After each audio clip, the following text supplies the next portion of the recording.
You're listening to Tara Lynn's A Geek Saga podcast. This episode features audio from a discussion panel that was recorded at DragonCon 2018.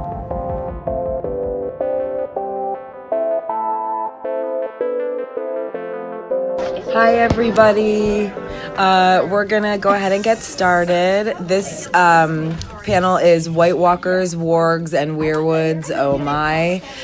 So it's a Song of Ice and Fire, Game of Thrones panel. And honestly, I will say, like, if you haven't seen through the last season of the show or read the books, you might not want to be in here because we're probably going to be doing quite a bit of theorizing and whatnot, which is kind of what it kind of comes with the territory when you're talking, especially about the Weirwoods. So my name is Tara. I'm sorry about any coughing or clearing of the throat. I've pretty much lost my voice at this point. I'm the moderator, and the way I run these things is I'm going to introduce myself, have them introduce themselves. We'll kind of start the discussion rolling, but I like to pull from the audience, so make sure you have some questions and or thoughts to give us to help stimulate the discussion. So I am an author, and I can be found across the web at A Geek Saga, and I founded and organized Ice and Fire Con, which was the first ever Game of Thrones Song of Ice and Fire convention in the U.S. So we'll start at the end. Go ahead, honey. Hi, I'm Rebecca. Online, I go by Chewbecca, or Chewbecca Cosplay. That's where you can find me on Instagram or Facebook. I'm a cosplayer and in general just a sci-fi fantasy enthusiast, so I'm super excited to be on this panel today to talk about magic. I'm Andrew Tedeschi. I'm Andrew Tedeschi, co-host of the Stats Check podcast, longtime Ice and Fire volunteer and attendee, and longtime DragonCon attendee. I'm Ashley. I'm on a podcast of Ice and Fire. We've been podcasting for over 11 years now. We're the longest running one out there. Okay, so as Rebecca said, we this panel is going to include quite a bit of magic, and I think we might as well just go ahead and start with White Walkers because I think they're probably the simplest thing out of the three of these. Are they? I mean, are they? So we are kind of led to believe that the White Walkers come from at least some of them from Craster's sons. So I don't know. What do you guys think about what their origins are and what their kind of end game might be?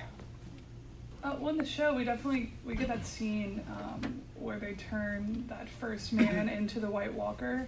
I guess he's the Night King. I don't know if that'll play out the same way in the book, but you definitely get the feeling that the Children of the Forest are involved with that.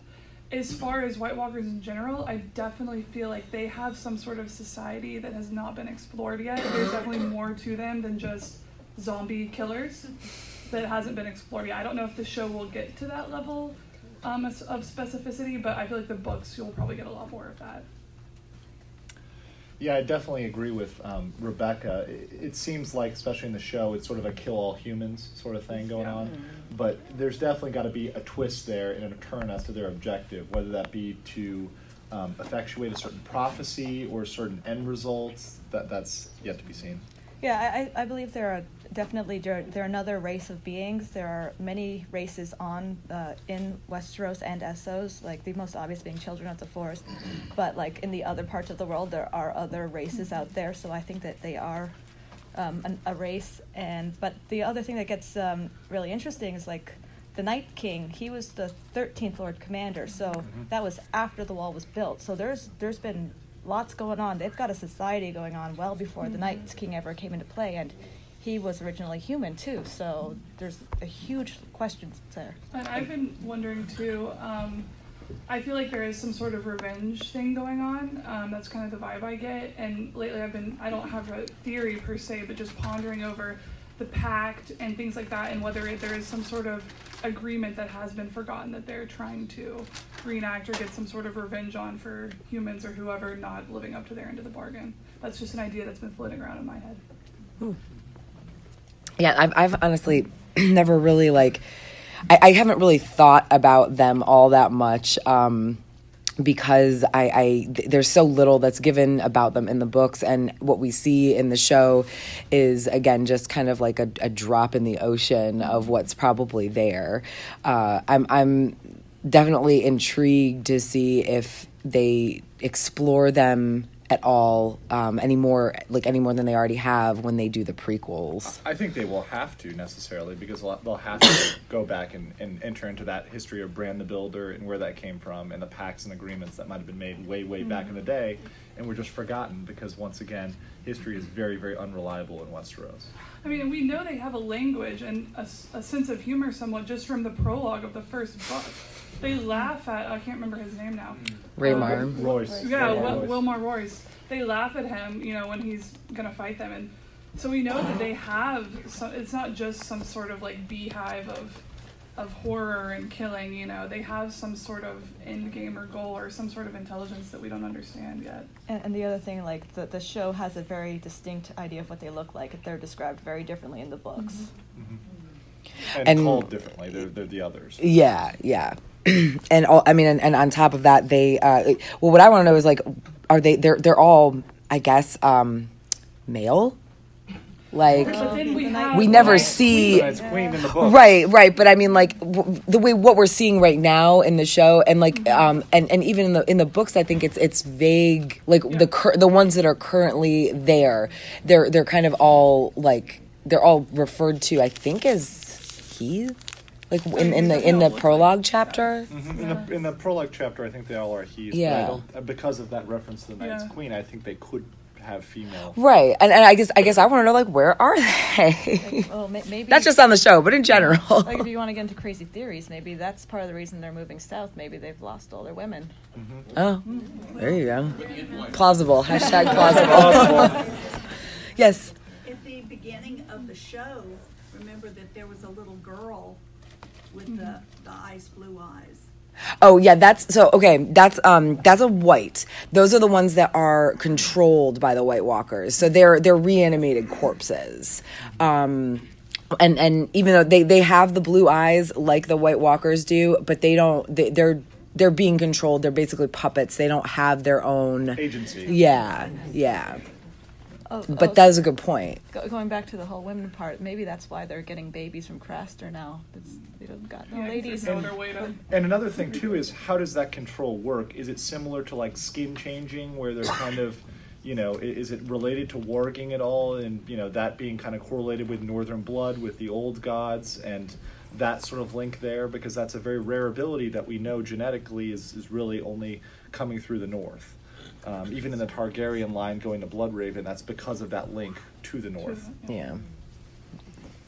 So when you made the point about the whites, when they turned everybody in Hardhome, those weren't White Walkers, those were whites. They Whites. turned some of the women there. Yeah. Yes. Yeah.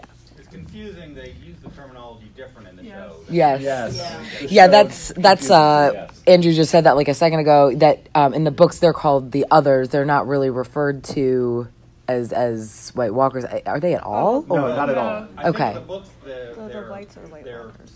thralls are called White Walkers. The corpses Well, they're reanimate. whites, Yeah. WIGHT. No, Not I think the book color. they do refer to the whites as White Walkers. Yeah. And the others as the maybe. others. Yeah, the show confuses us. Stop Well, it, you have the HBO. white and white dynamic, which is also confusing. So in the show, it was, I think it was pretty clear that the Children of Forest, created the first White Walker to be the enemy of humanity. So I don't know that we're going to get an explanation in the show other than that they are killing machines designed to kill all humanity, and that is their only purpose and drive, because that seems like there's all that there is. And the other thing I just want to say, do you think since the first White Walker created all or turned all the others, and then they in turn reanimated the whites, that they'll like all die Phantom Menace style if the Night King is taken out? I do think that's how they're probably going to do it in the show, and I don't think in the show we will get that much. That's my opinion, that I don't think we're going to get a lot of explanation on it. And the fact that they introduced the kill the White Walker and the thralls he's controlling die, I feel like that's obviously some sort of setup for some final showdown in the show. I don't think the books will be like that at all. I think it'll be much more nuanced, and we don't have the same Night's King in the book. It's just a different. I don't even think there is a leader established in the book at all. So I definitely think it'll be different. And in the show, just time-wise, they don't have enough time to establish and try to flesh out these characters other than just being a bad guy, in my opinion. And another thing to keep in mind is that the Long Night took place in Essos as well. Mm-hmm. So it spanned it across. Hello. Hello? Oh, over here? Oh, thank you. My original theory from the books were that they were some sort of dark elf, because they wore armor that they had made, and they wore swords, so they must have had some technology, but they were just against mankind with the dark elfish way. And that was Martin's version of introducing some sort of tall, slender, anti-human thing, but in a new and different way than Tolkien tells. And I don't think the show caught on to that concept at all. They just, hey, zombies are cool, and they make them, and that's all we're interested in. And so they may be much more interesting in the books, what their actual explanation is. I completely agree with that. Yeah. I think they're the elves. They're the Martin's twisted elves. Yeah, I think in an interview he said that they were supposed to be like frozen Sidhe, like the Irish Sidhe, like the other people in the Celtic mythology, which are definitely more like elf-like and mysterious, that kind of thing, rather than the horrific stuff we get in the show, which both are cool. The show stuff definitely looks awesome, but it's a different vibe. And of course, he spins it off. He doesn't just kind of clone dark elves, one for one. It's Martin's take and his inspiration, as he does with many things. He pulls many different inspirations from different areas, even names from different areas, regions. Yeah. A question about you had a comment about they had language. Is it possible that they don't and they just communicate telepathically? Because I never see them talk per se. And they do stuff.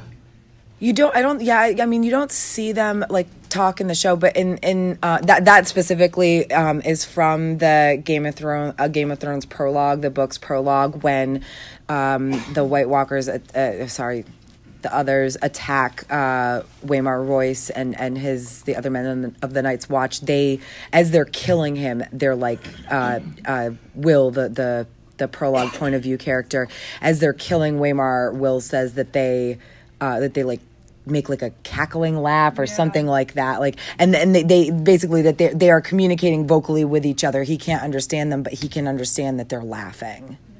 Wasn't their voices like the sound of ice cracking? Yeah.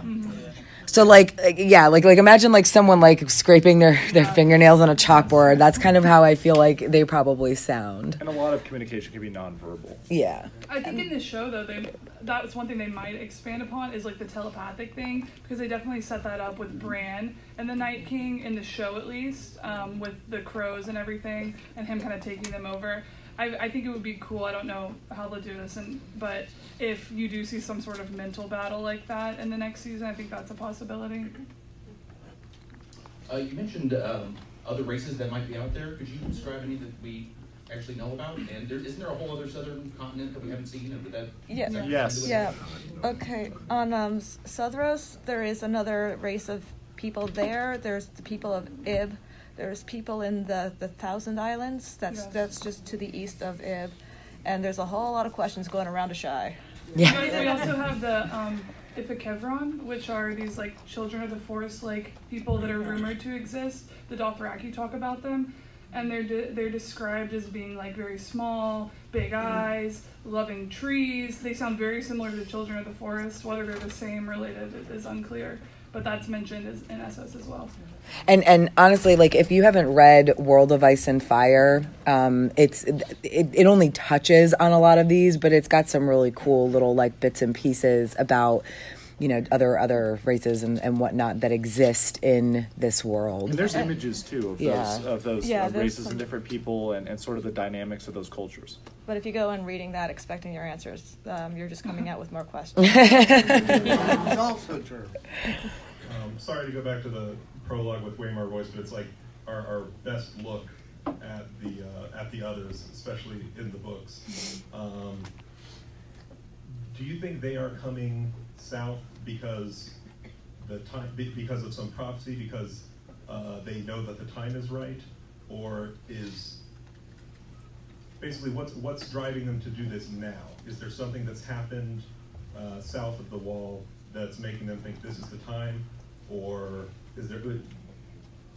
to the extent that you have a theory, why are they coming south as of 300 AC or 297 AC or whatever it is? With Waymar Voice, they basically set a trap, and when they're approaching him cautiously, and when his sword breaks, when it hits one of their swords, then they just I think that's when they laugh. And one of them says something, and it has a mocking tone. In my mind, it sounds like, is this guy supposed to be a fighter? Why is he up here without a Valyrian steel sword? Like they were expecting the Night's Watch to be ready for them with Valyrian steel weapons. And is it possible that on that chance encounter, they figured, well, no one south is ready for us. They've forgotten about us and are coming down now. Well, I think if you believe in the prophecy of, Azor Ahai and Azor Ahai Reborn, and, you also believe that there's some sort of magical attunement and that that race is more in tune with magic than other races. The birth of Azor Ahai, which somebody is Azor Ahai, okay? Somebody who's alive right now is Azor Ahai. And, the dragons coming back into this world, all these things are kind of red flags, in addition to the cyclical nature and the timing of this. We're coming up on the 1,000th Lord Commander shortly. We should see that, which, are all things which say the time is right for them to come south. Yeah, I don't have a particular theory on why, like one that I favor on why they're coming down. What was I going to say? I kind of just forgot what I was going to say. It's Monday. It's okay. I know. I got my coffee. I'm like so sleepy right now. It was good too. I mean, I don't know if any of you were in our Looney Theories panel last night, but it's all brand. Every brand, everything is about brand. But that actually kind of like leads us into talking about, I don't know, what do you want to do next? Weirwoods or Wargs? Because we got both with him. We got a couple questions. Okay. Yeah, no. In terms of how the White Walkers communicate in the show, I can't remember exactly, but maybe you guys can answer. What clues in terms of how the Night King interacted with Viserion when he blew down the wall? How did he command him to do the fire? Was it just I think there was a debate for a while, at least online, on some stuff that I saw, on whether Viserion was basically a dragon other, or whether he was a white thrall, like whether he was a slave or whether. And I think someone put online, I think for the Emmys, they put the script up for that episode because they had to submit it for the Emmys. And basically in the script, he is an other. So I think they're able to communicate telepathically. That's the vibe I got. That he basically is a dragon other. Well, and the way he's killed is as similar as it can get, I guess, in that situation to how they create, more of themselves. So. And I think that, but it is interesting because that kind of highlights the relationship with dragons and that bond. If you read a lot of the novellas and some of the extra material on this, you deal a lot more with dragon riders and that special relationship with dragon riders. There's usually a one-to-one relationship. You can't just hop on somebody else's dragon and say giddy up. Yeah. It's a semi, I would say almost telepathic. There's a bond there. It's not warging, but like. It's something close to that because like Andrew said, the Targaryens, once a dragon is one of theirs, it's one of theirs. In the Sons of the Dragon panel on Friday, we were talking about how Balerion was Aegon the Conqueror's dragon, and then his son Maegor waited around because he wanted Balerion. He wouldn't take a lesser dragon, and as sure enough, like it took him a while, but eventually Aegon the Conqueror was gone, and some years later Maegor claimed Balerion for his own, and then Balerion was his for the rest of his life. So Dany has Drogon, but the other ones, even though they might like her, they're not her dragon. Drogon's her dragon. Well, I think it's interesting is she actually speaks to her dragons. They don't have much indication, at least in the show, that she has much telepathic connection to them, but the Night Walker.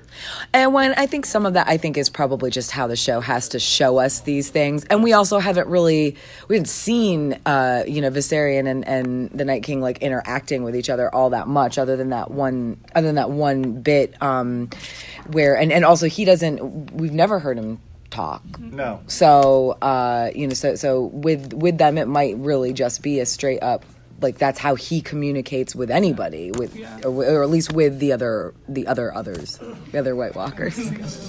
The other others. We're lost right here. Where are we? No. Okay.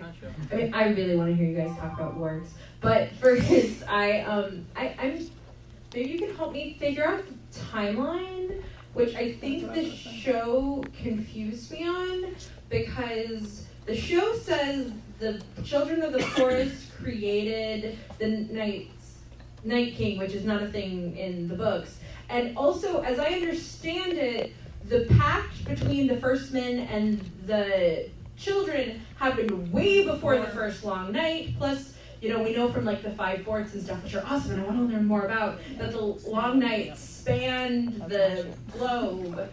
And then we know that when they confronted Royce in the prologue, that they like seem to be looking out for Valyrian steel, and it's just a normal sword. But I can't figure out where did Valyria exist? Old Valyria exist during when the first long night? I didn't think it did. So is it just? I'm just confused about how the time fits together. Or can George R.R. Martin just not do math? That's also an option. That's what I was going to say to his earlier. That I wonder too, because the timeline is confusing, and I wonder if in the books, like, it's supposed to be confusing, like maybe that's part of the deal, is they don't really know either, because you get a timeline of humans versus children of the forest fighting. They make a pact. White Walkers come. They fight together to get the White Walkers back. And in the show, it confuses it because you have the children of the forest making the White Walkers. Presumably, they realize, oh, we did something bad. This isn't working how we thought it would. And then they team up. So I don't know if maybe the show is just changing it, but also I wonder why they would change something that important if it wasn't also going to be confused or changed in the book a little bit, maybe. I don't know. I forgot what I was going to say. oh, yeah. The thing about the Valyrian steel, they could have been looking for dragon glass because that's what they used to fight them off earlier. Yeah, it's a one or the other thing. Like they can use the dragon glass or they can use Valyrian steel, but those are the only two things that will actually take care of them. And it seems surprising that the force that's supposed to be prepared and protect against them isn't equipped correctly when they previously had seen them fight with a vigor with completely using these weapons. Do we have any additional White Walker specific questions? Yes. I know the answer to the sword question. Okay. There's evidence there was an ancient advanced society long before the Valyrians that made Valyrian steel. They called it dragon steel back in the day. Because the Westerosi version of the Long Night, the heroes that defeated the White Walkers carried a dragon steel sword.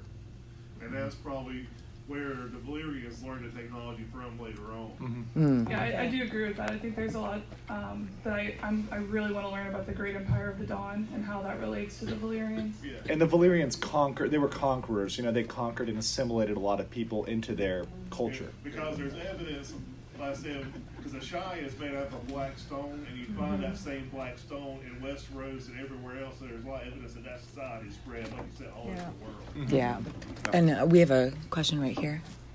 Oh, no. Well, I just wanted to go back to the Ice Dragon, because it makes total sense to me when Bran Stark is the Night King, because then he could have worked in. But when you say that he was created, then I'm like, even if he was created, I don't think that rules out the possibility that Bran is the Night King.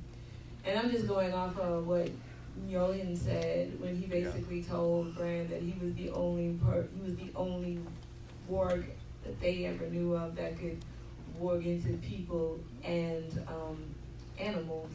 So then it just makes sense to me. It's like, oh well, that's the reason why he was able to claim him, because he's like a master warg. I think we could pretty much assume the Night's King is probably a Stark. Because his name was stricken from all the records and stuff, but it was probably a Stark. I mean, and yeah, and well, and honestly, Bran is everywhere, controlling everything through Weirwood.net over there. But I mean, like honestly, the thing to I think about or remember is that regardless of, because Bran is like the most powerful warg in a very, very long time. I mean, I think even like we're given the Varamir Six Skins chapter at the beginning of Dance with Dragons. Just it's a cautionary tale, but also to show us like, hey, this is a really powerful warg. But even in reading that chapter, you can kind of, if you think about it, you can tell that Bran is, as a young boy, like far more powerful. I think some of that, you know, has to do with the loss of, you know, him not being able to walk anymore. You know, he's lost this one ability, so this other one has become so much more heightened. But yeah, there's I don't know. What do you guys think? No, I agree, and he's only going to get more powerful now that he's eating Jojen paste. Yeah. Poor Jojen. Gross. Yeah. I'm glad you brought up Varamir too, because you do get evidence that like there is other people who are at least attempted or somewhat successfully been in other humans. Bran, I guess, because you have those 3 rules, right? That Varamir has. I'm trying to remember. There's you don't warg into someone else, don't eat people, and don't mate with another animal while you're inside of an animal. And Bran doesn't know about those, and already he's eaten people from cold hands, I think, and then also warged a human. Let's hope he doesn't go for number 3. But the Varamir chapter is really interesting too, because you get an idea of what it's like to be inside the Weirwood net too a little bit. Because I'm trying to remember exactly, but he dies in front of that Weirwood, and all of a sudden he starts seeing stuff, sort of like when Bran has that thing of when he starts seeing across the world when he's with Bloodraven the first time, and you kind of get an idea of what it's like to be in the Weirwood net and what that kind of afterlife is like, which is really cool. Hi. I'm wondering if you have any theories about how the White Walkers could have gotten south of the wall without the dragon, because it seems to me that had the Wonder Team not gone north, the Expendables, yeah, Suicide Squad, they would have never destroyed the wall. They could have just ignored the White Walkers, and everyone would live happily ever after south of the wall, right? I think they've been looking for that horn as well. Yeah, the Horn of Winter, which is more of a thing in the books, obviously, and is talked about all the time, and it's speculated that I think Sam might have it now. Sam, yeah. In the books, it'll be more of the horn. That's my theory. I don't think it looked awesome when they blew down that wall in the last episode, but I don't know if it'll be exactly like that in the books. I think that was just like a cool visual for the show, and a quicker way to get through the wall. But I've always wondered too, like, you know, if the ice is frozen around there, and you also have like the Bridge of Skulls and stuff, why hasn't anyone just walked around? You know, I've always wondered that. I don't think they tried. I mean, the whole thing is that there's very few garrisoned forts, but one of the ones that's always garrisoned is the one that's guarding the Bridge of Skulls, and then I believe that's the Shadow Tower, right? Yeah. Shadow Tower. Well, I mean, and one of the other things that the show like kind of touched on and then maybe just forgot about is that Bran, when he had that, and again, this is like showverse only. Who knows if it'll happen this way in the books?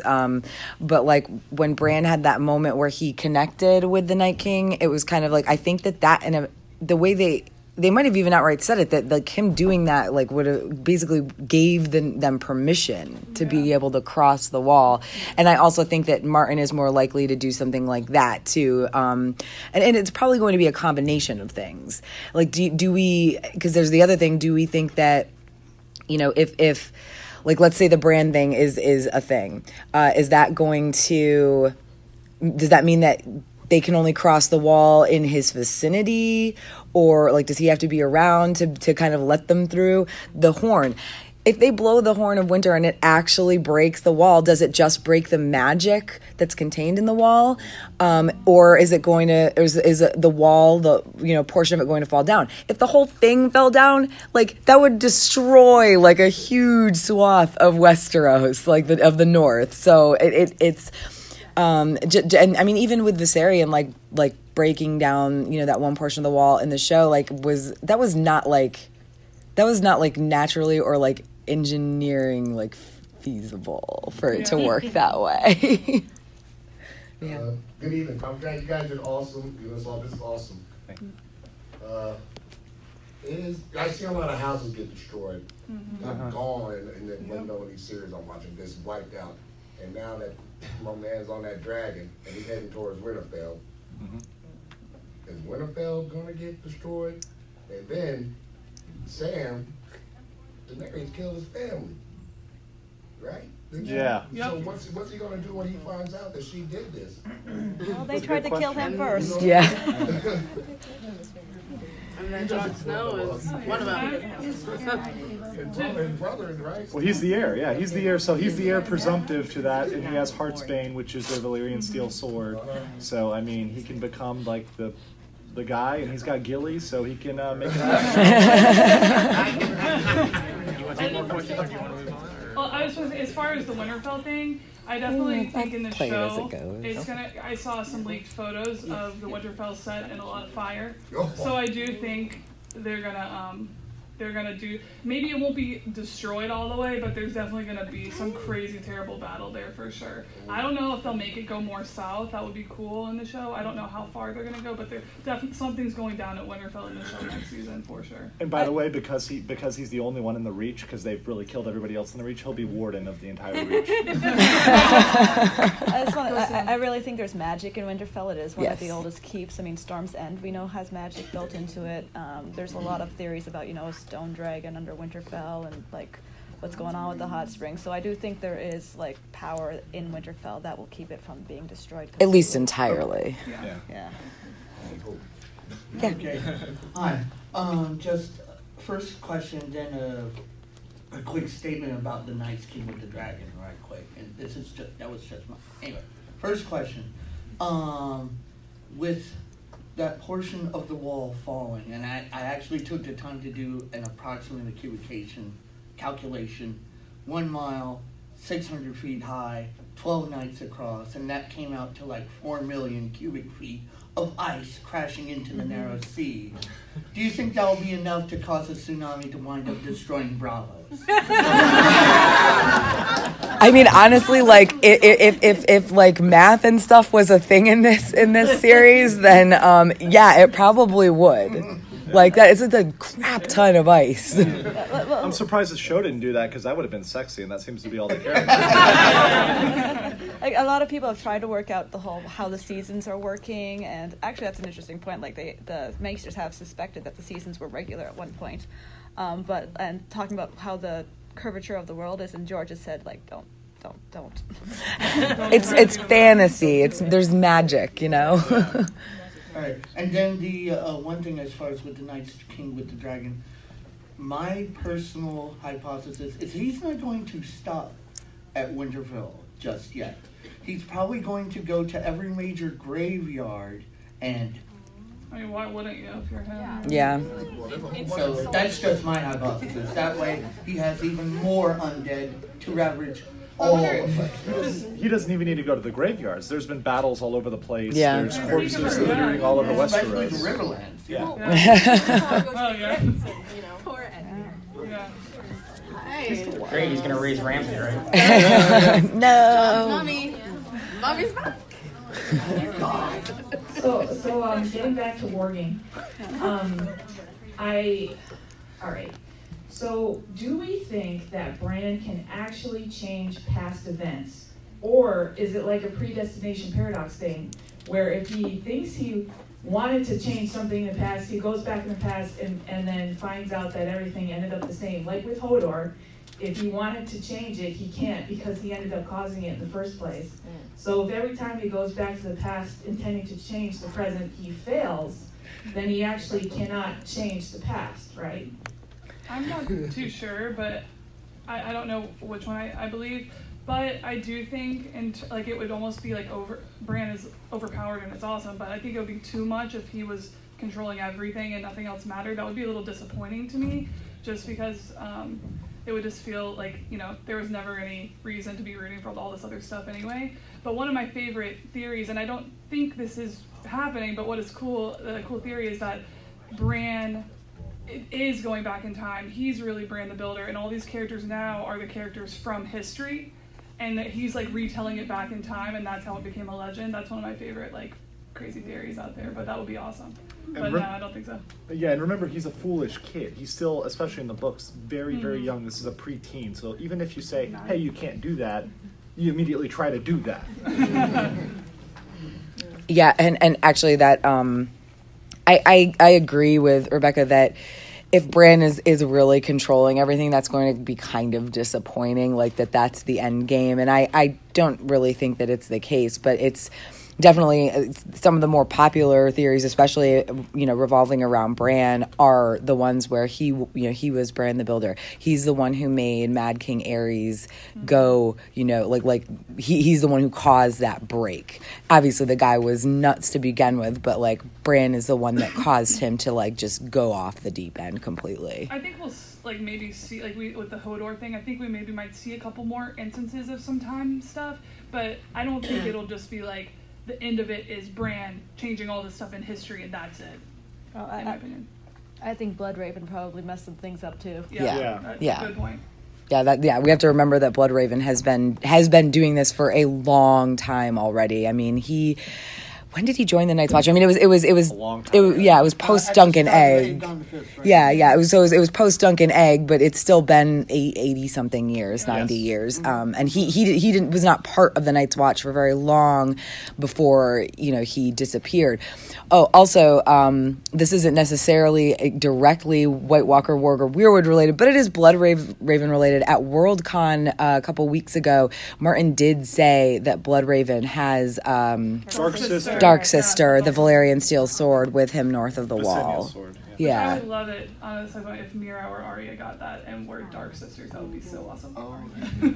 I mean, the current theory amongst some people I know who are really in love with the Reeds is that Mira is going to be like the next Sword of the Morning or something like that. So, but regardless, like someone, I mean, Bran is going to get that sword, I would assume, and I'm going to guess it's going to end with Arya. Although his Dark Sister. This is magical, so we won't mention that Dawn is not Valyrian steel. It's something different. Yeah. Asteroid. Yes, meteorite probably. Yeah. It makes me wonder about that is like, were there maybe meteorites a lot, like maybe a long time ago, like Age of Dawn? Yeah, maybe. That even gets me, this would be too deep, but that even gets me into the theory of like the cracking of the moon, and that's where the dragons come from, and the meteorites and Dawn, like that's an endless, which I love, but yeah. Question over here. Yeah, well, I was actually, your discussion kind of helped with my, I guess, question.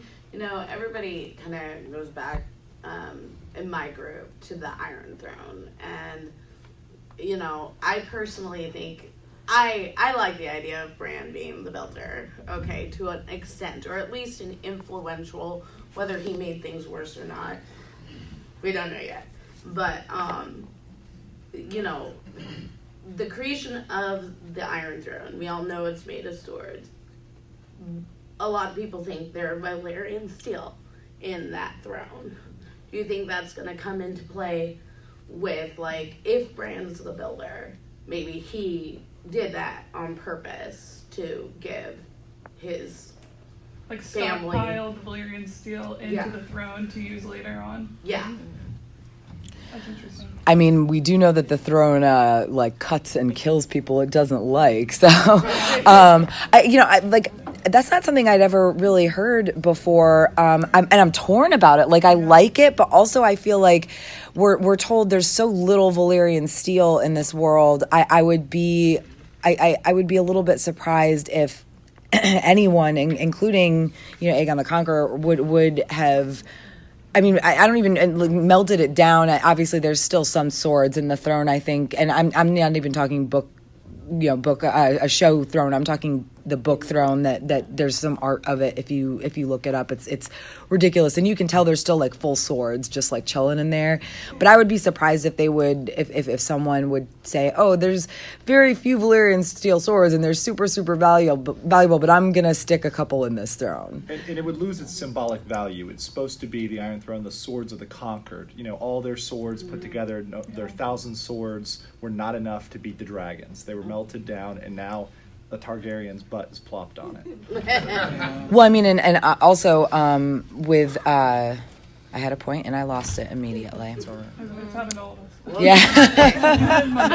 I'll remember it 5 minutes from now. Do we have a question? Yep. Moving to warging. So, and kind of we know in the show only Bran's the warg, but in the books it's much more general. And I think, I can't remember the exact quote, and I didn't think to look it up, but I think at one point, Bloodraven says to him, like, only 1 in 1,000 is born a skin changer, and then only 1 in 1,000 of that is then a green seer. Like, Bran is, but then we have 6 Starks, all in one generation, who are wargs, and you can't even say, like, they're all siblings, because one of them is definitely a cousin. So how do those two things square, It's almost as if a prophecy is being fulfilled. Is there a prophecy about wargs? Well, probably. There's a lot of prophecies in Game of Thrones. I mean, Well, it's like we're seeing here like a convergence of a lot of different stuff happening at once, and that's probably part of it. There's not like an exact reason. There were no dragons, but now there's dragons. There's so many things converging at once that kind of helps. No. And then you have a couple. I mean, Rob's dead, and Sansa's basically been cut off. Poor lady. But Yeah. Like we've had a decline of magic, and then there's like a line, and then it's just like boom. Spike. So Yeah. something happened. Which makes me wonder. I feel like either magic is cycling, like you have the ice and the White Walkers, they fade out. Then you get the rise of Valyria, that's fire, they fade out. Or whether we're seeing this convergence, and at the bittersweetness of the ending will be maybe there isn't magic, and this is like the death throes of magic, and this crazy thing happening where it's going to be a lot less after the battle happens.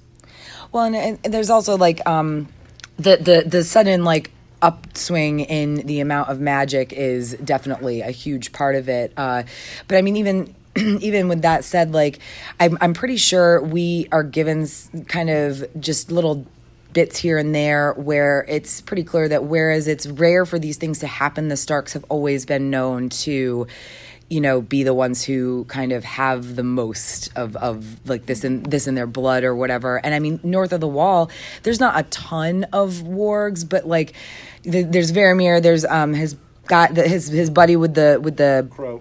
Eagle or hawk or whatever it is who died. His name starts with an O. Thank you, Oral.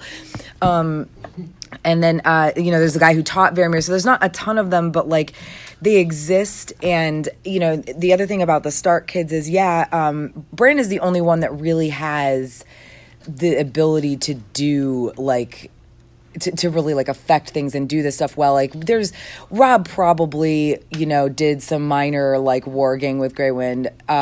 John definitely, we see him do it with Ghost, but it's always, like, an in-the-moment thing, and I think it's just to show that they have this ability, that it exists in them, but, like, none of them, I don't think, have what Bran has in terms of the level of their ability or are going to really even go much further than this sort of Arya can be the cast. Yeah. Well, they all seem like they have some level of working ability, but Bran is the green seer. Yeah.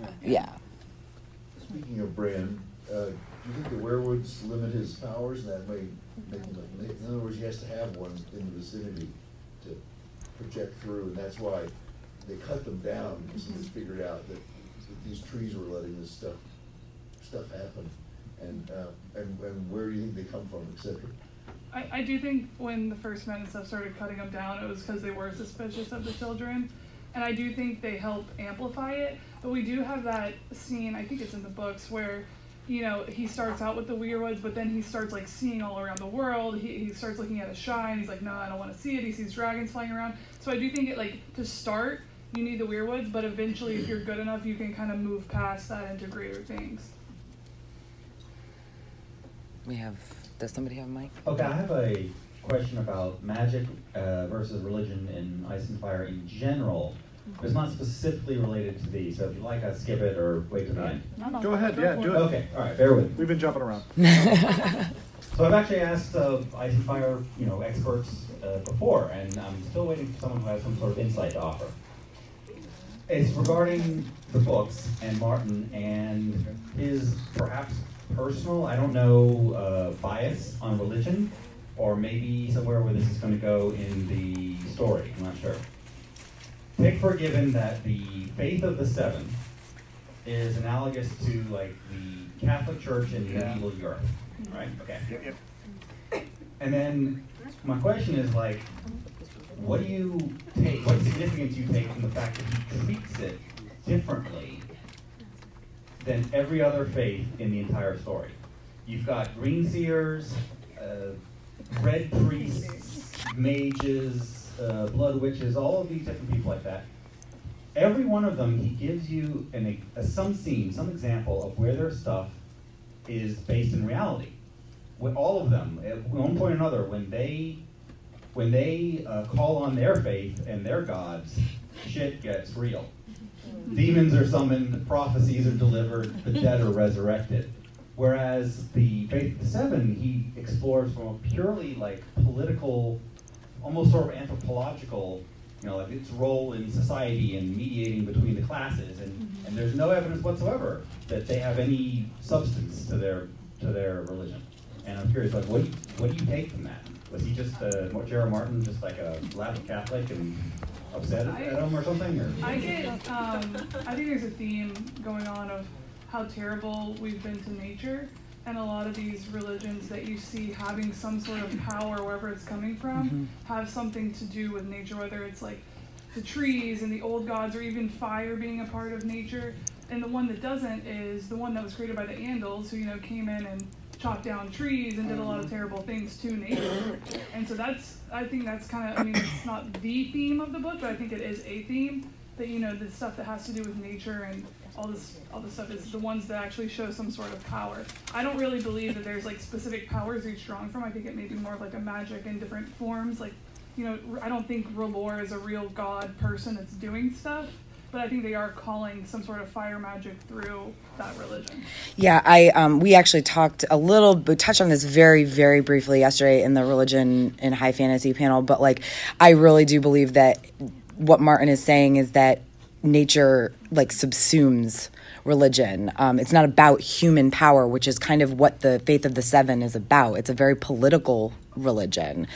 Only the old gods really work harmoniously with nature. So I do really think it's about, he's trying to tell a story about like a balance with the nature in this world that he's created. So I think it's probably, there is something about his history that, made him write it the way he did. But I don't think it's just a general, like, I don't like the Catholic Church because I was raised in it and I left, the religion. I really do believe he's trying to tell us that this is not about human power. It's about the power of, of the natural world. And if you look at some of his other works, like Tough Voyaging, I think is a great one. You see his love for environmentalism and nature and, that part of the environment.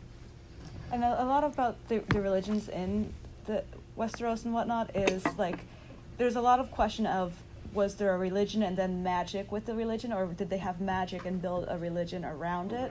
And I feel like that's the case with a lot of the ones that have persisted. With the Seven, like, I know there are lots of theories that they are at work, and it's just a lot more subtler.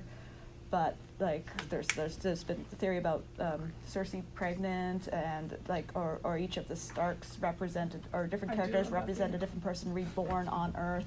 So that they're still out. Like, there still could be something going on there, or it could be Martin showing his. Well, and the other thing is we don't, we're seeing a lot more of, like, because of the Weirwoods and whatnot and what's going on with Bran, we're seeing a lot more of, the magic. Well, and even with, like when we get the glimpse into Melisandre's mind with her point of view, like, we see more of that magic. We don't really have that sort of connection with the faith, at least not yet. I think too there's like an irony of the fact that like the people that feel so or look down on these other religions, theirs is the one that hasn't been shown to have any power. You have all these people in King's Landing who think they're so great and they're a little pompous and stuff, and they're looking down on the old gods or these other people, but their religion is the one that hasn't shown anything, and these others have shown pretty awesome power. Yeah.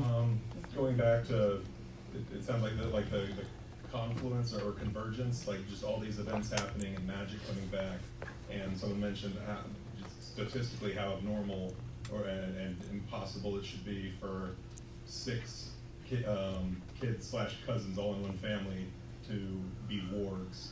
How old is young Griff? 15, 16. 15, yeah. So he's roughly Rob's age. I think he may be a little bit older. And Varys says that the night young Griff was born, there was a comet over King's Landing. So if comets are these, or do you think comets are more than omens? Is there some link? Are the comets specifically causing a return of magic because of a comet was coming by 16 years ago, around the time Robb is born, and all the other Stark kids are born, and they're all wargs all of a sudden, and there's this resurgence, and then the next comet, the red one, comes. Is it when Dany's dragons are born? Yeah, it's in the sky, I believe. And this was at Worldcon also. Someone asked if the comet's coming back, and that was one of the ones that George said he's not telling. I think it's definitely a correlation, but it's yet to be seen whether it's causation, and I think that's the issue there. Like, I don't think the comet itself is some magical comet giving people powers, but I do think it's like one of the signs, like of many.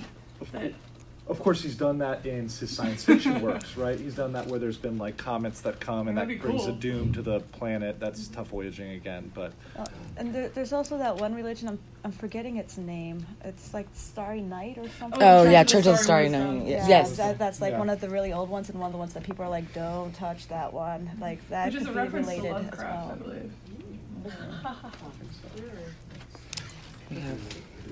We had a Lovecraft panel. Oh yeah.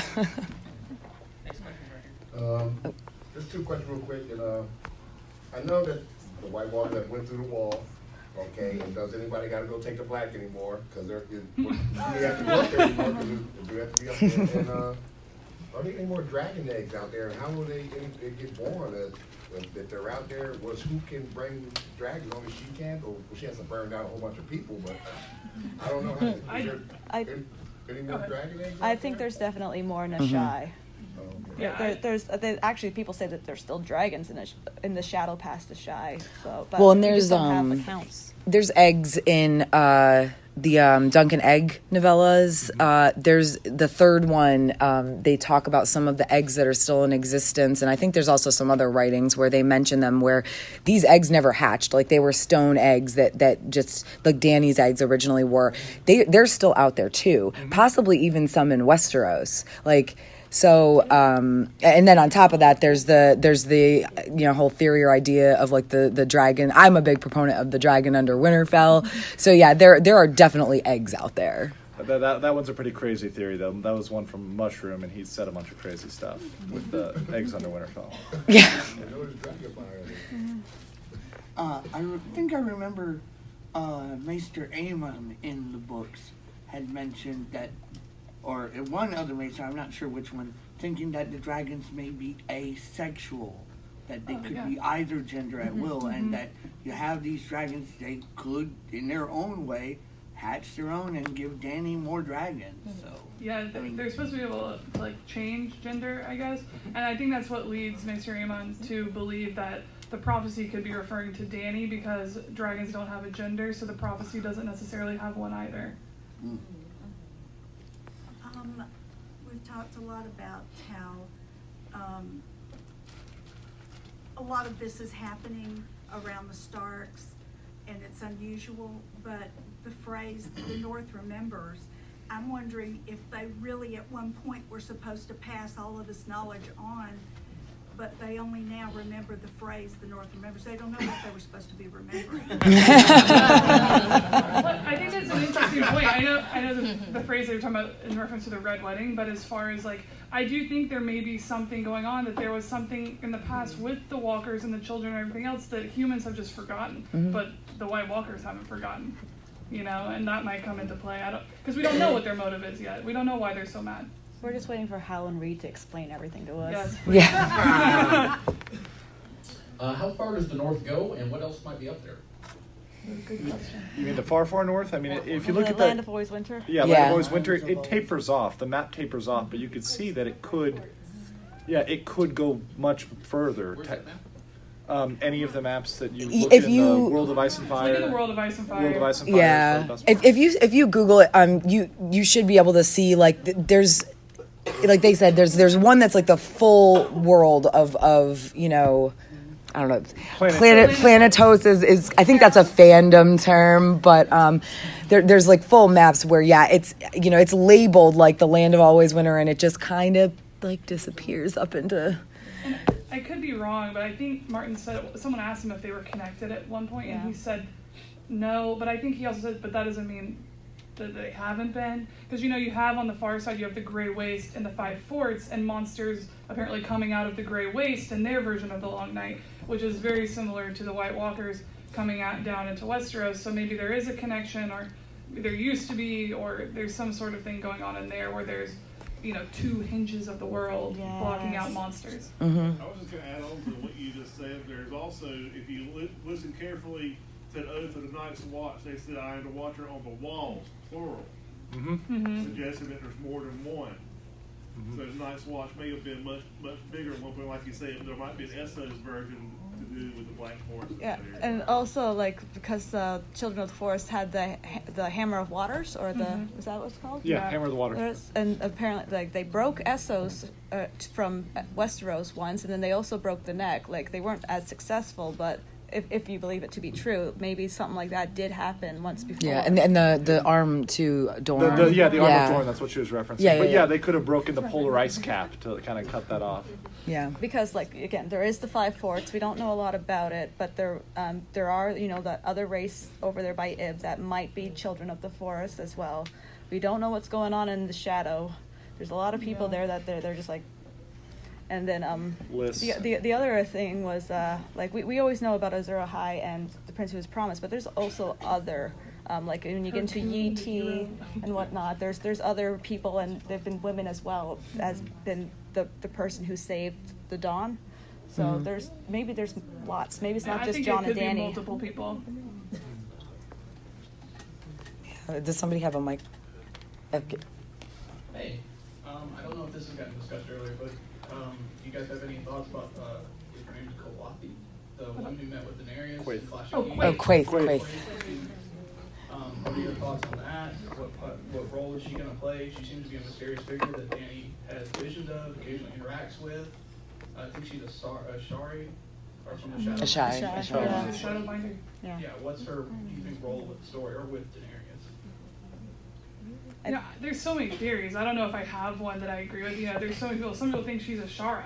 You know, there's so many things because she's so mysterious. I don't really have a favorite, although I can't wait to find out more. I definitely think she's been talking to Dany far longer than we think through dreams and the candles and everything else, and that's how she's been keeping an eye on her and trying to, you know, guide her path. She obviously wants her to go to a Shai, and Martin said we won't see a Shai, so we're not going to go there, but you know, she does have, whether she's bad or good or somewhere in the middle, you know, I think she's working some sort of plot from a Shai, and maybe she's more of like a Varys Littlefinger kind of figure of, she's not necessarily bad or good, but she's working her own angle for whatever organization that she's affiliated with. She might even be like the Bran of a Shai and just messing things up.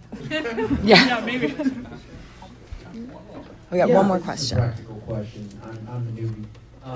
What the heck do the White Walkers eat, or are they sustained by magic alone?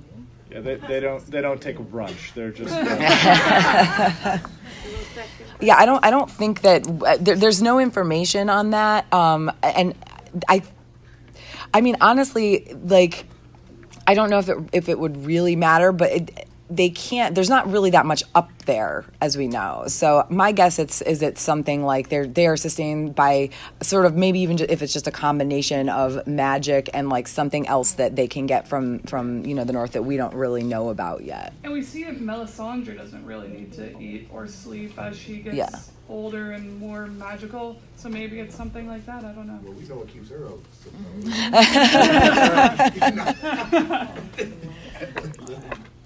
Do we have time for one more? I think we can do one more question. One more? Just one more. We got 2 minutes. You got your hand up. Well, I just wanted to speak to what you were saying about the other people and that those were in the religion and the nature thing. I don't think that the prophecy from the Dothraki is out of the question either. Oh. And I just feel like, haven't processed it all the way, but I feel like that's coming back around. Prince that was promised, and the fact that she would end up with another culture that has a similar kind of prophecy just makes me feel like it's not all, you ended up with them because you're Dany. It's more like you ended up with them because the Dothraki has some significance to that whole, I guess, war that we're about to see. I just haven't processed yet what that looks like. In my loony theory, I think somehow Khal Drogo is going to come back and he's going to be born on fire, but you know. But one We're thing just letting Jason Momoa back. One thing that I found interesting when I was like rereading to prep for this was realizing that the Dothraki actually immigrated into this portion of Essos. They actually used to be on the other side of the Mountain of Bones, and they don't know what caused it, but there was a great immigration where they just got out. So like I think they were over there when the first long night happened, and they just ran. Yeah. We do have to wrap it up, guys. Sorry, because it's 1 o'clock. Thank you guys for coming. Don't forget to rate us in the app if you liked the panel. 5 stars. If you didn't like the panel, 5 stars. Thank you. Bye, guys. Have a great rest of your con. Thank you so much. Thank you for listening to Tara Lynn's A Geek Saga podcast. If you like what you heard, please check out my website, ageeksaga.com, or consider supporting me on Patreon at patreon.com/ageeksaga.